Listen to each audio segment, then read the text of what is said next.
UFC on Fox, VanZant vs. Waterson is the 22nd edition of this series in the franchise, and the main event comes from the women's strawweight division as Paige VanZant takes on former Invicta atomweight champion Michelle Waterson. It will also feature the final fight for former WEC featherweight champion and King of the Cage bantamweight champion Urijah Faber, a California native who fights out of Sacramento.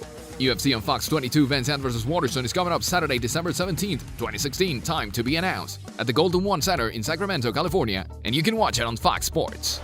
For the women's strawweight bout, VanZant, who's 7-2, scored a knockout win over Bec Rawlings in August after winning second place on Dancing with the Stars, while Waterson, who's 13-4, submitted Angela Magana at the Ultimate Fighter finale in July 2015. Then Waterson hurt her knee, and it will be interesting to see how the layoff affects her. She has 8 submitted wins, but Waterson is well-rounded, while VanZant is also versatile and she likes to punch the pace. That might be the difference, as Waterson could tire.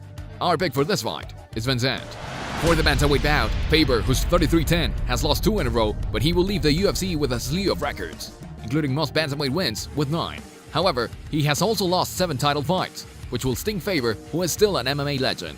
Pickett, who's 25-12, from England, has lost 4 of his last 5, and is basically being set up to lose this match. He has been submitted 5 times, which is right up Faber's alley to go out on a high note. Our pick for this fight is Faber.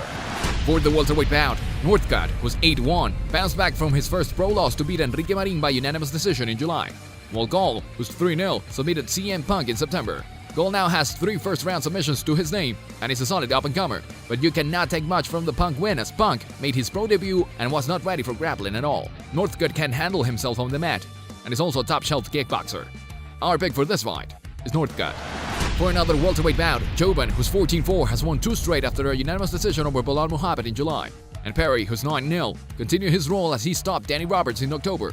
He now has 9 TKO/KO wins, 6 of which has come in the first round, and a win over Joban might light him up with a fight in the top 10. Joban might try and stand with Perry, and that might not be the best idea. Our pick for this fight is Perry. For the light heavyweight bout, Craig, who's 8-0, hails from Scotland and has won 7 of his matches by submission as he makes his UFC debut. 6 of those wins have come in the first round.